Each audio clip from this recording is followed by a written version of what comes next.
Hi guys, so this is my first video that I've ever made, my first astrology video ever. So I'm really excited, and it's also my first Patreon video, so I just want to say hello to all of my fellow Patreons.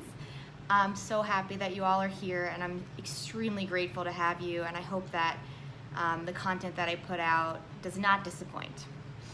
So I wanted to cover Sinistry. So I get a lot of messages and people are kind of throwing questions. Oh, is this person compatible with me? What do I look for? How do I know what to look for? And generally it's never an easy answer. It's never just, oh, this sun sign's good with your sun sign, or this one placement will save all the rest. And honestly, it's really up to the two parties involved, or the three, or however many involved in a relationship, that the relationship is really up to them. So, you know, no matter how many tough aspects, tough placements, tension between the two different charts there is, it's ultimately up to the people and the choices that they make within the relationship and within their own lives. The relationship is up to that. But what Sinistry can show us is, the possibilities, the dynamic, some sense of, what one person brings to the table and what the other person does, or and the dynamic. So I want to make a few videos in this series. I don't really want to make it all in one because I feel like it'll be too jam-packed and I have different ideas come to me at different times. So I'm just going to focus on the planets. So say you're looking for guidance about Sinistry with someone or multiple people in a chart, and you're looking at the planets. So first, I would say, at least for me, the moon is a huge planet to look at for compatibility. So the moon is how we respond emotionally. It's how we deal with our emotions. It's how we nurture ourselves. It's how we nurture others. It's our ability to give and receive that nurturance. So it deals with a lot of, sort of more sensitive, the receptive kind of nocturnal energy that the moon gives off.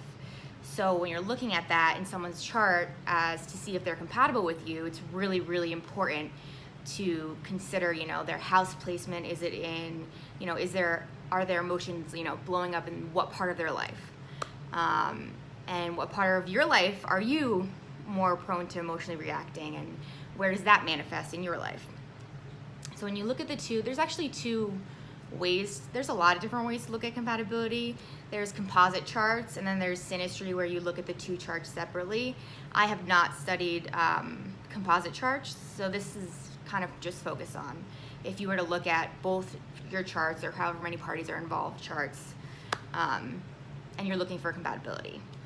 So again, so if you are, let's say you're a Sagittarius moon, and you're wondering if this person that you met is compatible with you, and I also advise that you don't immediately look at someone's chart when you're, going on a date or you just met them, because it kind of sets expectations or hypes you up, and then you kind of sabotage.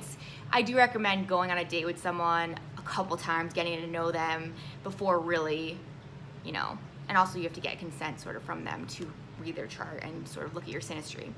So besides all my side note disclaimers, so the moon. So say your moon's in Sagittarius and you met someone and they're great and you want to learn more about them, and they give you their birth info, and you look at their moon, and their moon's, in Pisces. So your moon's in a mutable fire sign and their moon's in a mutable water sign. So obviously there's going to be, when you're looking at any two placements, there's going to be ups, downs, positive, negatives, possibilities.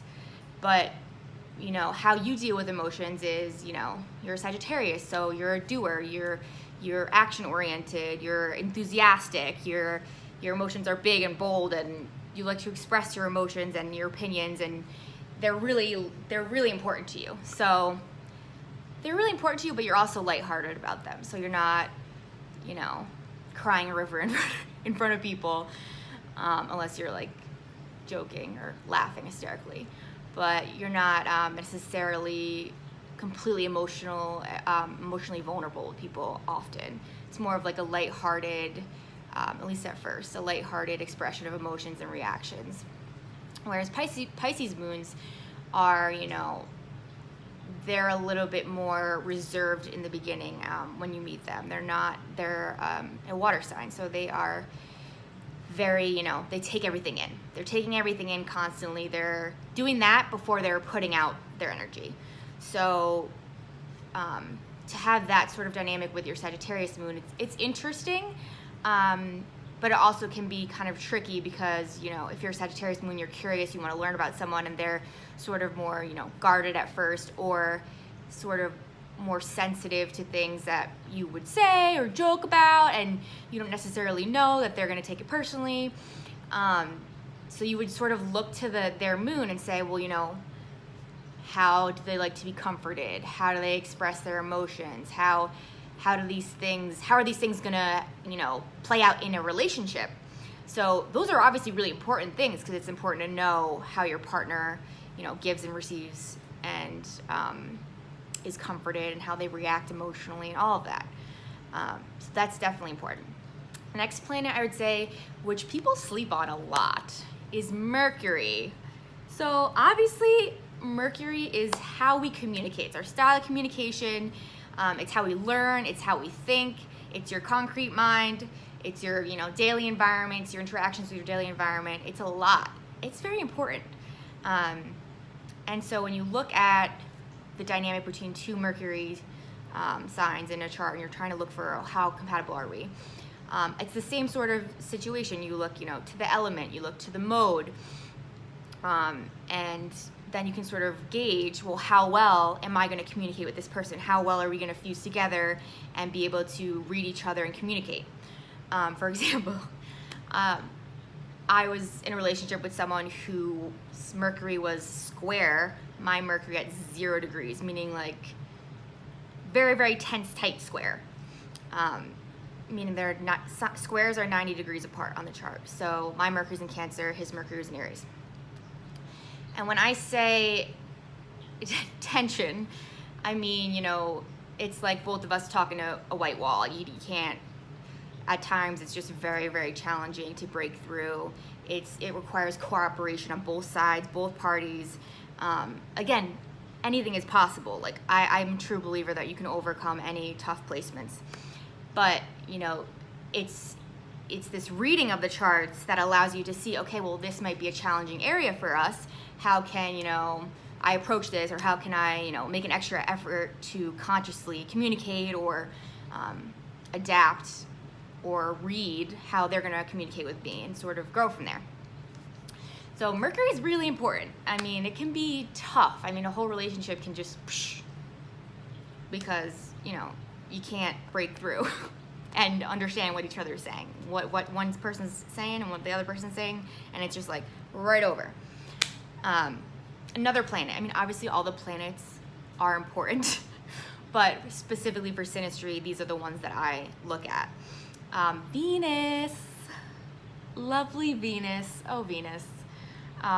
So the planet of pleasure, relationship planet, balance, harmony, love, you know, your aesthetic tastes, beauty, you know, how you attract someone that you have your eye on, the style that you go about attracting them, how you show affection, you know, your love language. Venus is crucial.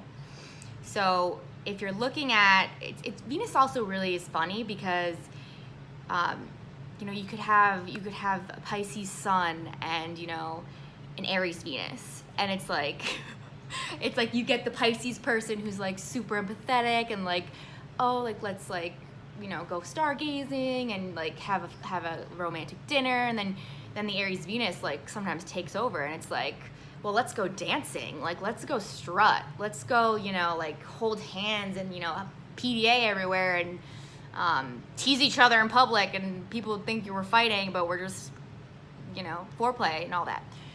And so Venus is crucial. I mean, Venus could like rock the whole boat in terms of Sinistry. I mean, you could really think some person's one way, and then it's like, you know, damn, well, they have that fire in them. They have a different dynamic here with love or with beauty or with their tastes.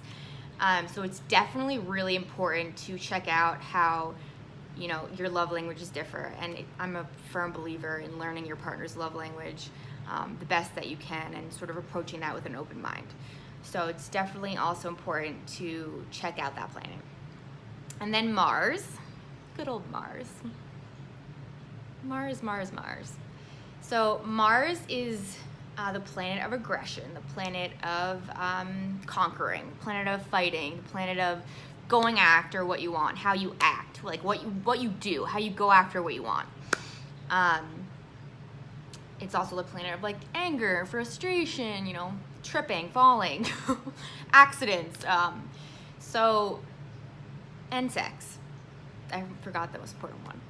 Although it's not just about sex, it's, as I said, about how you go after what you want. So a lot of times us humans, you know, sexual creatures or not, I mean, either way, but so it can show you a lot about, you know, how they will pursue you or won't pursue you.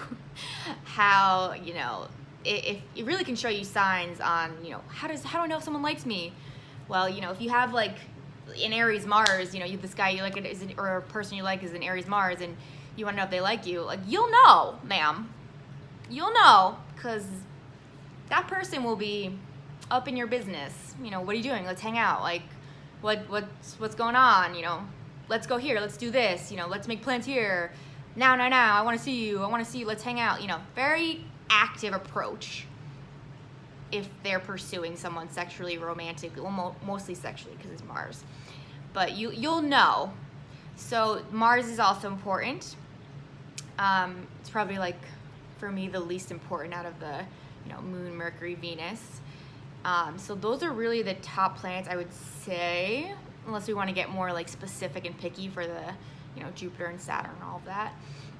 But I think those are really the key planets I would look to if you're trying to see compatibility with someone. I'm going to make a couple more. It's a 12-minute video. I don't know what I could have possibly said for 12 minutes, but I'm going to make a bunch more in this series. I just wanted to space them out so people don't really get super confused if I'm going into like the signs and then the aspects and the house placements. So this will be the one on planets. And I hope you enjoyed it.